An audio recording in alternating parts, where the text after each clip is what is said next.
Ladies and gentlemen, please. My name's Ryan Sheales. I'm the Director of Communications at VCOSS, the Victorian Council of Social Service. I'll be steering us through this next portion of the morning. We've spoken about it a couple of times already, but Sam was a late inclusion because Ro was sick. He had less than 48 hours notice. So can you please join me in giving him another round of applause?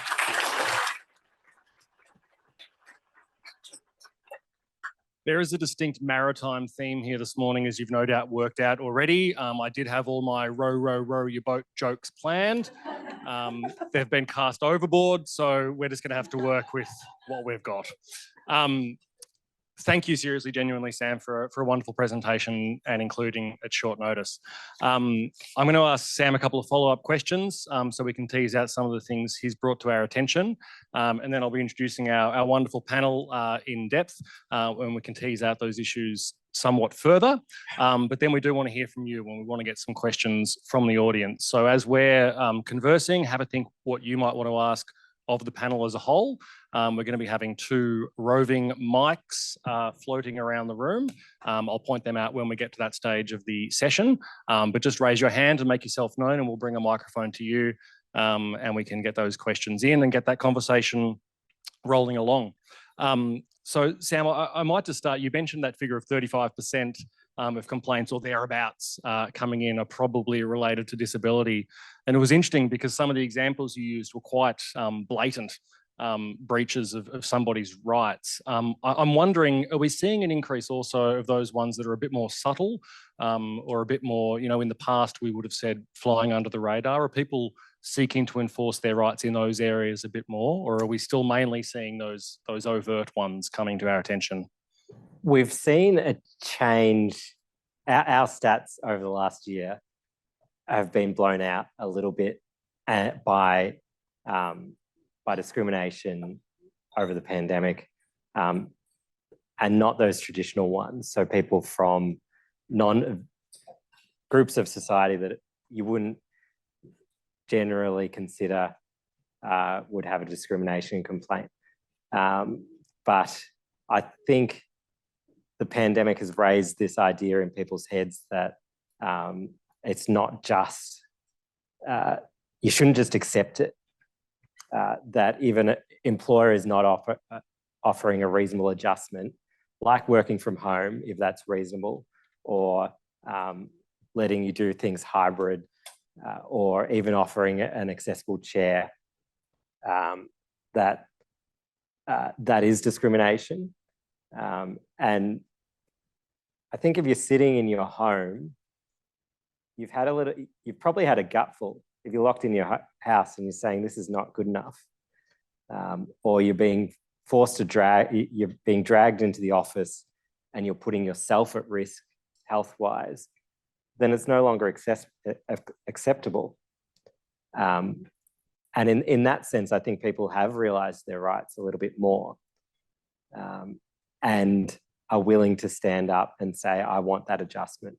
Reasonable adjustments is, I think, the number one thing that people are wanting, because they like their job. They like the connection and the meaning that brings to a person, and might just need a little change that allows them to do that. And if there's one good thing that's come out of the last few years, it's that people have really cottoned on to the fact that that is their right. I definitely know, even in the microcosm of the VCOSS office and the other organisations we deal with, we often talk about the silver linings that came through the pandemic in terms of accessibility and meeting practices and the like, and there are other examples more broadly, but there's also a whole piece about hanging on to the good bits that we've uncovered. One more question, Sam, and then I'm going to introduce our panel who are sitting here very patiently. But you did also speak right at the end there about enforcement. And you mentioned in passing, but of course it's such a big thing. We can have all the rules and the rights in the world, but if they're not actually enforced, then they mean less. How confident are you that we will see enforcement increase or become a little bit more muscular in the future and actually have that impact we all want?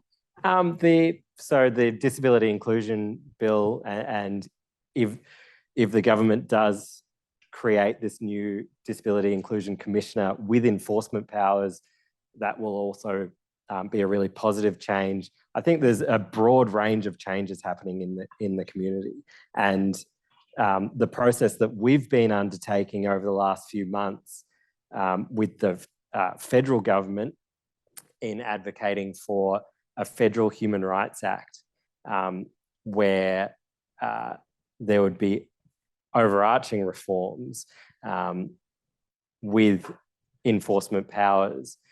It's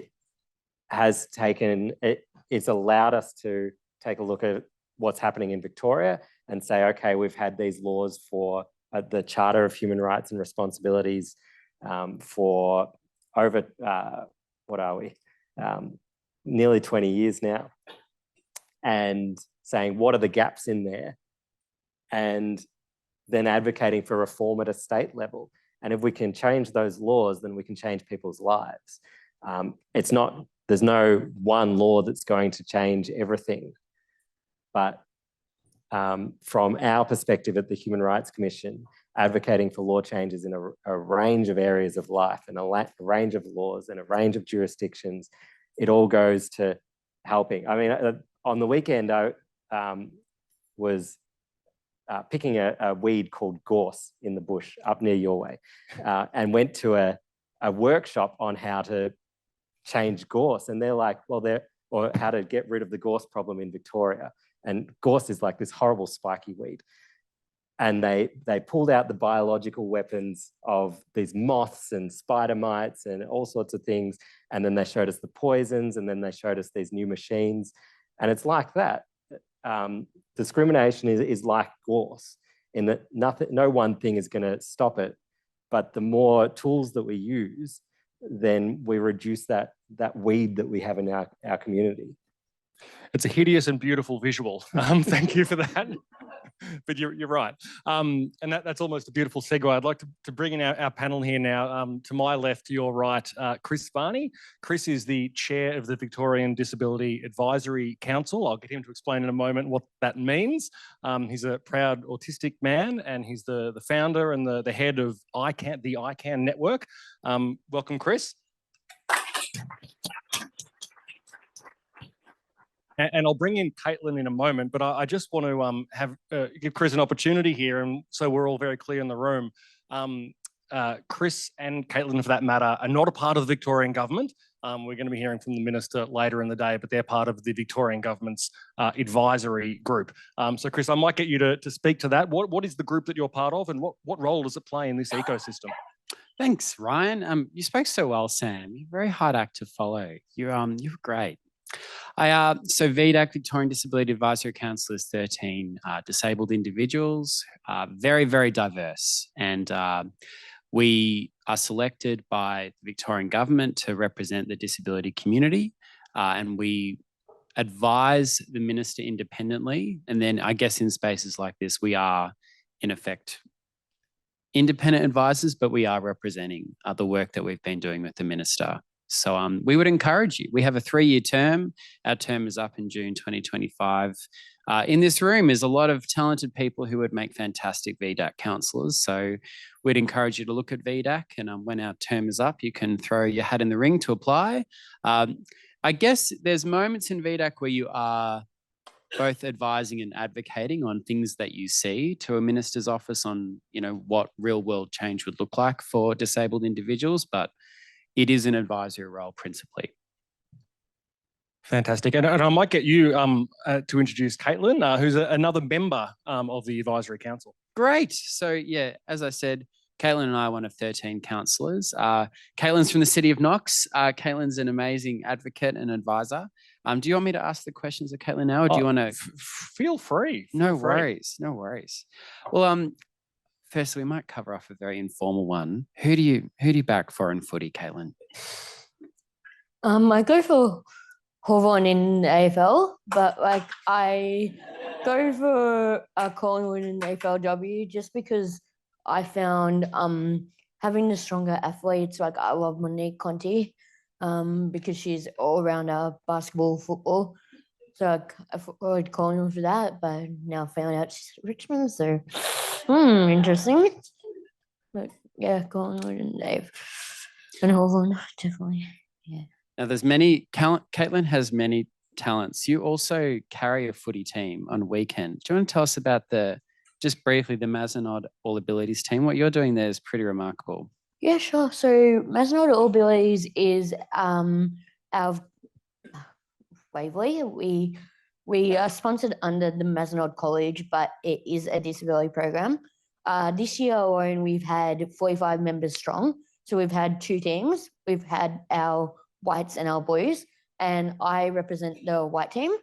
White team got through all the way through to grand final this year, and represented, as well as doing some advocacy work with the Chicka Rockets, helping them set up. I'm the first female captain they've had for the Disability League, and have made it so that anyone with a disability can be included, and that we want to see more women in for you next season. Here. All right. Now, just to sequence this, we're going to ask, just as an example of the journey a VDAC counsellor has, we're going to ask Caitlin some questions, and then we'll, depending on your questions, Ryan, we'll return to the mandate of VDAC and Sounds good. our asks of you. All right. So, Caitlin, could you tell us a bit about your disability advocacy journey? Yeah, sure. So I've had experience in self-advocacy in several areas. This includes accessibility transport, inclusive education, and companion card. I'm also involved in the fitness industry and organised sports, and have worked hard to help the voices of people with disabilities be heard in these spaces. I also have experience working with peer support groups to assist people from diverse communities.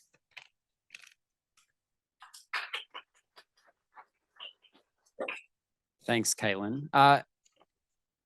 There's a lot of language this morning on disability inclusion. There's a proposed act that has it. In the education space, there's a reform disability inclusion. It's language that flies around Victorian government spaces.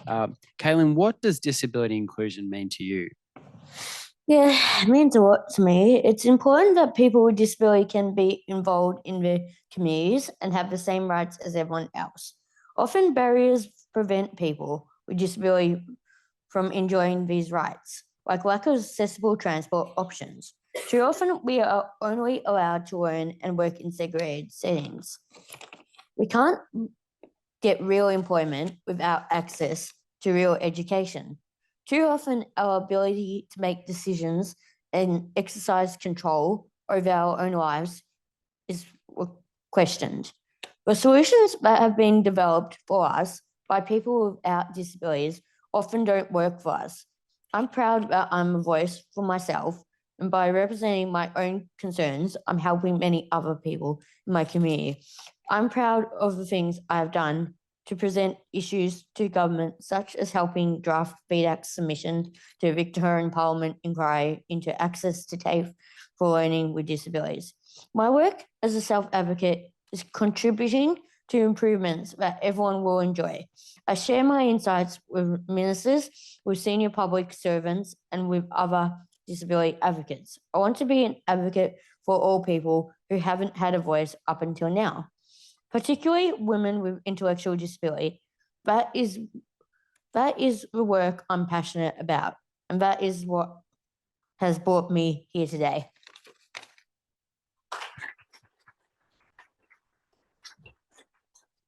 And Chris, I might ask you a similar question. What needs to be done? This is the big question, but it's kind of the question of the day, right? What needs to be done? What are the big things that need to be done for mainstream services and mainstream places to be more genuinely inclusive and to have that accountability about being inclusive? That's a big one, Ryan. It's the question. Yeah.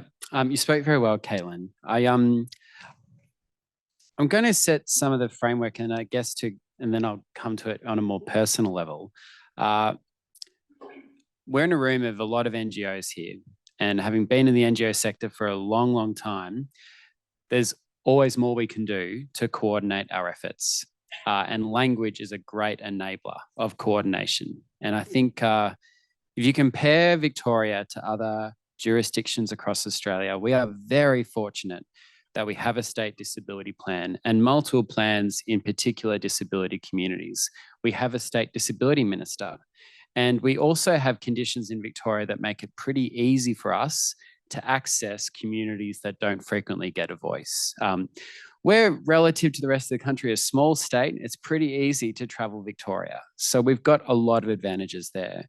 So I guess we have a language in the disability plan that I would encourage the room to think about practically how you weave this into your various strategic plans and the things that your boards use to measure, you know, the success of your various organisations. So there's 6 systemic reforms that are really key in our state disability plan. There's co-design, obviously a very important frame in the context of the incoming Disability Royal Commission report. Aboriginal self-determination, intersectional approaches. Number 4, accessible communications and universal design. Number 5, disability confident and inclusive workforces. That systemic reform is a huge one. So in the state disability plan, it's that reform that is inclusive of education and our huge public education sector. And number 6, which is very important, effective data and outcomes reporting. But I think the key thing I would say after those systemic reforms, to actually answer your question, Ryan, it's self-determination. When you empower people with disability to control their own lives, to enjoy employment, to run their own small businesses, there's huge ripple effects you make. And that's, I think we can be very proud of that in Victoria. We've got a very strong social enterprise sector, a very good enabling conditions around small business, but self-determination must always be forefront of our minds. And you were saying earlier, Victoria is leading the way on some of these things. We've got a long way to go, but we actually are leading the nation in some regards. Well, I think in self-determination and small business, we are a very creative state that way. There's lots of spaces and forums in Victoria that naturally encourage that. We've always been a state that does that. And I think that's important in the context of big things like, is NDIS the only lifeboat in the ocean? Of course it's not. Coordinating, you know, a lot of the organizations here are small with huge intent. But if we can pull together our efforts, we realize those big objectives we set around our board meeting tables, but that our budgets can't support. So we have to work together. Fantastic. Now, I do want to get some questions from the floor. So I'm going to introduce Deb over here in the black jacket and Amy in the very stylish red vest. It's the look of the spring. They've got the 2 roving mics. So please put your hands up if you'd like to ask a question. I can see some already down the back of the room, please. We might just wait for those. Oh, and there's some over on the far side as well. So we'll get close to you. If you can just state where your name and where you're from, if you're comfortable, and just direct your question to the panel. Oh, I think we're all going to the same far side of the room. There we go. Thank you very much. Hello. Yep, that should be on. Okay. So my name is Annabelle. I'm a queer person with a disability, and I also work for Vision Australia as one of their occupational therapists. I guess I'm wondering, we've spoken a little bit about language. One challenge I have as a person with a disability is the increasing use of the word reasonableness put in front of our adjustments, and the concept that we have a number of external bodies who are assessing what is reasonable for us to be allowed to be included. And I guess reflecting on where sometimes that language can actually be to our disadvantage in not acknowledging that there are disabilities that are more palatable to society than others, and there are adjustments that are more palatable to workplaces than others. So how do we combat some of that conscious and unconscious bias towards the palatable adjustments and the adjustments that we actually need? Sam, lawyers love language. Do you want to have a stab at that one? One of the best things that I've been part of in the last few months is talking about elections, and in particular, making elections and referenda accessible for people with intellectual disabilities, and getting away from it forces me to use plain language, and lawyers are terrible at this, right? So there are, and it's a really important word. I would make the distinction between a legal reasonableness test, which is used all the time, and then encourage you, and then that takes into account things like how much something will cost, how much impact it will have, whether it's available. For you, I don't think you should take any notice of that word. I think you should be unreasonable in your requests. Everyone in this room, it's your job to be unreasonable and keep pushing. And let the lawyers worry about the term reasonable. Yeah, in a simple way. Did you want to add to that? I heard some approving noises as Sam was answering there. Yeah, I think it's a big one. I did a law degree. Unfortunately, I'll never get those 7 years back, but Sam's used it very, very well. And I think that's a really important point. The word reasonable is a test throughout every discipline of law. It's not going anywhere. And it's a very, very entrenched. But I guess it's a hard one because I employ 82 disabled Victorians, and it's reasonable adjustments looks very different in every area of disability. And I think a lot of our both law and our training of disability employers has been looking at the experience of people with a physical disability. And the examples of reasonable adjustments for people who are neurodivergent are only now starting to get more airplay. And that makes sense against the disability employment data. We know that there's there's 32% of the autistic community, for example, who are unemployed. So I think to incentivize conditions for small businesses to employ more disabled individuals, I personally would lean on the side that we always need that framework of reasonable adjustments, because when you're employing people, it is a huge burden, and we need more people with a disability employed.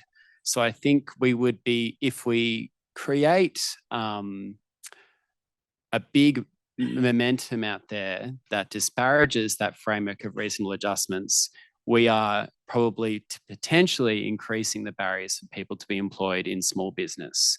We can't take away those enabling conditions.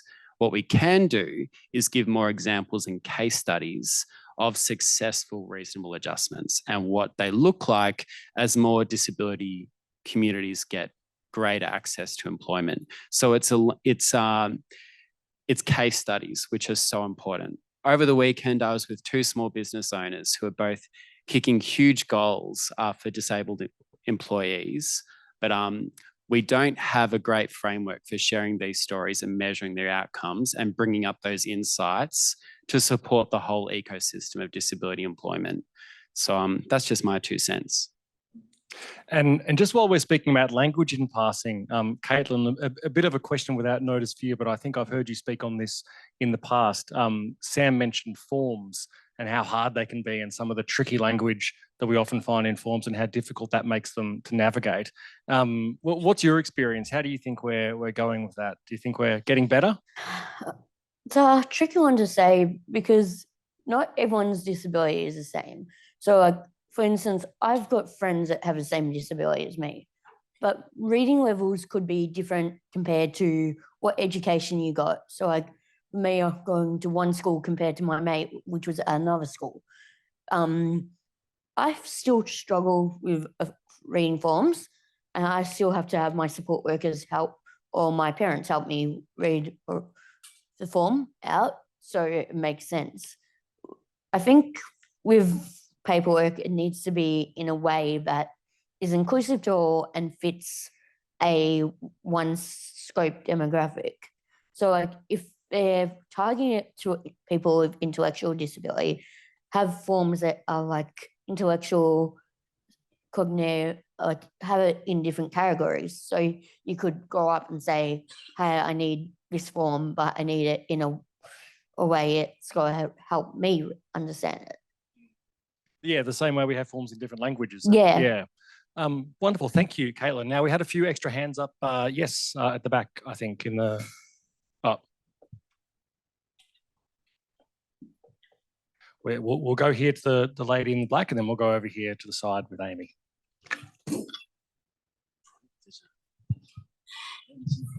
Thank you. Hi, everyone. I'm a community member who is passionate about helping people with disability.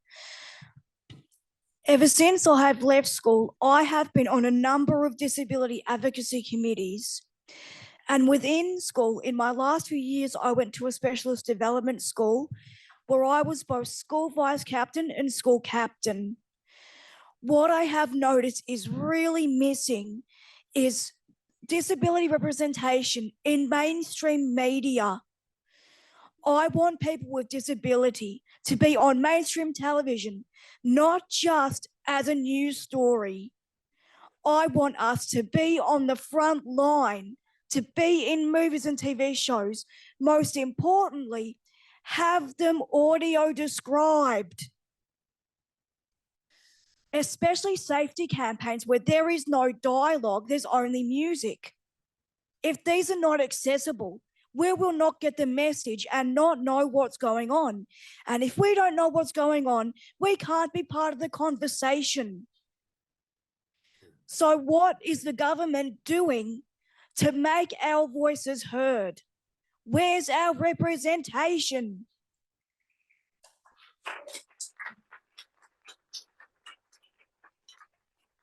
Fantastic question. Now, Chris, you're not the government. I'm just going to repeat that and make that clear. But obviously, an issue I'm sure you've thought a lot about. How are we going? Well, firstly, what powerful words. I think there's moments when you go to a conference like this, there's always something you take away. I think we're going to take away that passion. That was great. Please apply for VDAC in 2025. We would love you to throw your hat in the ring. Look, I think one thing that could be much better in Victoria is we've got a lot of disability committees in government, but we need to connect them better, and we need to share what they're doing, who they are in the community a lot more, because we've got many. If you look at every government agency in education, there's 3 advisory groups. With the Minister for Disability and Department of Families, Fairness and Housing, there's 2. There's both VCAC and VDAC. And VicPol, like it goes on. In transport, like there's quite an ecosystem here. All the acronyms get a committee. Yeah, huge. There's huge. Yeah. But I think we need to publicise them a lot more, and how we get the word out. I think a lot of you would have ideas on how we do that. And the question began with a reference to media and mainstream media. I'm going to dob in Sam here. And Caitlin was on SEN during the week as well, so no stranger to the media. But Sam, I think he won't mind me saying, has also dabbled in the media in the past as a former journalist and producer, much like myself. Do you think we're getting, or the mainstream media is getting better at representation and inclusion, including those more prominent roles, the on-air roles, the ones that are actually front of house? Yeah, well, first of all, again, acknowledge that I can't say it any better than that. But Ryan and I met through radio, and for me, that was a really empowering role. I'd grown up, so for people who can't see me on stage, I have a form of dwarfism, and I grew up in the shadow of an Oompa Loompa or mini-me, defined by a single emotion of Snow White's 7 dwarves. I was meant to be happy or angry or grumpy or whatever they were. One emotion, not others, or silent. And once I got onto radio, I realized that I had a voice, and that people were judging me just by the content of what I was saying. And I also acknowledged that came from a certain perspective with a certain accent in this community as well. And so a lot of the barriers fell away, but there are still lots of barriers for other communities. I think in the last few years, we've seen a shift with the likes of Peter Dinklage, with Karuna Stammel in Play School. I mean, if you're getting into the living room of 2 and 3-year-olds, and I've got a 3-year-old at the moment, they just absorb it, and they feel like if they're seeing diversity on their screens or in their books, then they come up valuing diversity from those very young ages. And this is going to take generations. But for the people in this room, there are always, and I'm always going to advocate for community radio, there are always opportunities to go on air through community radio or TV, or calling up SEN, or being a regular. I mean, I've worked over the road at 3AW for years. And you know, there are issues with that station, but you can call up and be a caller, and suddenly you have a voice. And I've dabbled in TV in the last few years, and it's a different world. They come with their different prejudices, but if we can get through that, and again, it might take a generation, but there are more and more people with disabilities going on mainstream TV in this country, and it's making a real impact in the life of certainly me as I walk down the street. I'll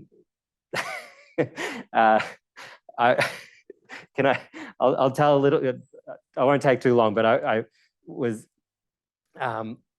walking down the street with Waleed Ali the other day, and a guy came up to us and said, "You're the two blokes from the TV," and I'm like, "No, I'm not." And he said, "No, you are." He said, pointed to Waleed, and he said, "I like your stuff."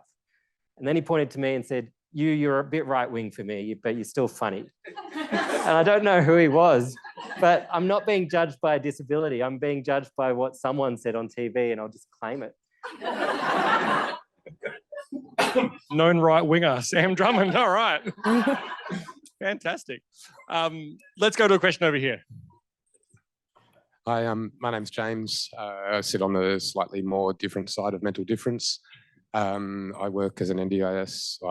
I provide NDIS supports to other people with mental difference and difference in general, and work providing advocacy in the housing space for people with disability. I'm kind of intersecting with what our peer over here said before, hopefully not doubling up on what she said or they said. You guys are doing some amazing work in terms of influencing government and the bodies around government. And I guess one of the frustrations that I carry in all of my roles relates to government, and the reality that government is made up of people, workforces are made up of people, the education sector is made up of people, we're people. And when I see behaviour change or behaviour shaping in the greater community, it's not coming from government, it's coming from mainstream media, it's coming from grassroots and avant-garde groups and activities.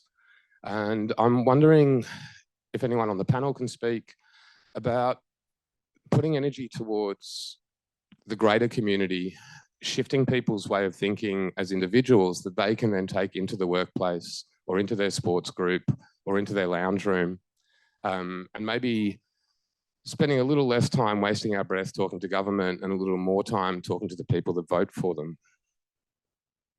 I might get you to answer that one first, Chris. You spend a lot of time in the real world, out in schools and other places. What do you think?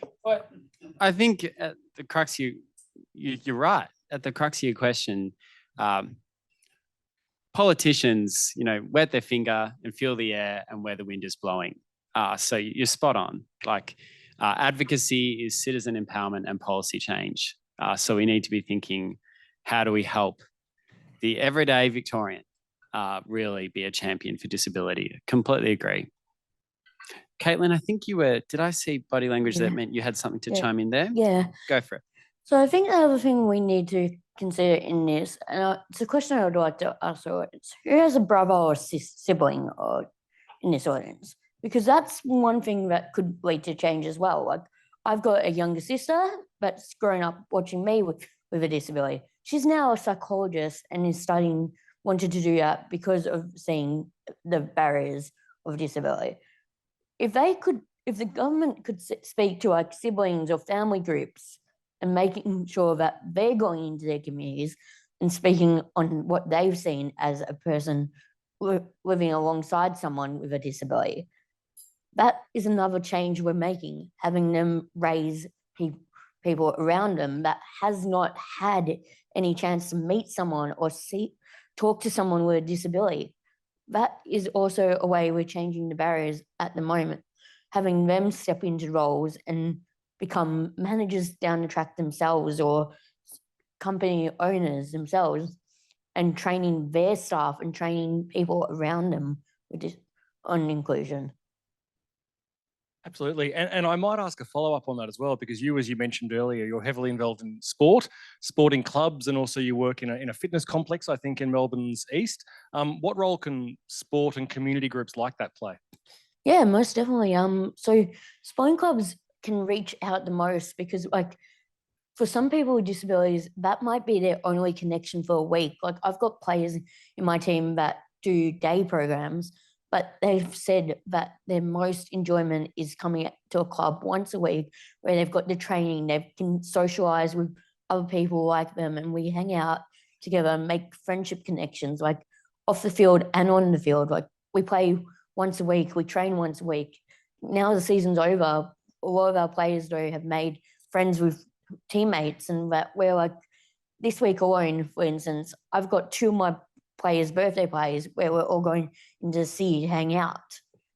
That's giving them more connection and getting them out into their community than anything. Like, and then also I work in, as well as working in a gym, I see the connections where people might think, oh, I won't fit into this class, but they come and try it, and then they make friends with people that don't have disabilities. Like, we run disability classes where I work, but we also run mainstream, and that sometimes we'll see a person with disability come to a mainstream class, make friends with other participants, and go downstairs and have a coffee after it, and that is including in daily like participation. Like, I've got a member that comes once a week, does a class.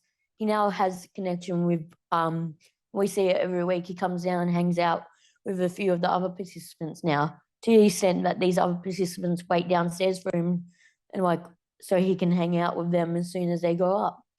Like, small changes like that is what's got to be shaping Victoria, and that's what we need to see happen. Fantastic. Now we have time for one last question, and then we're at the end of this session's time limit, I'm afraid. So at the back with Deb.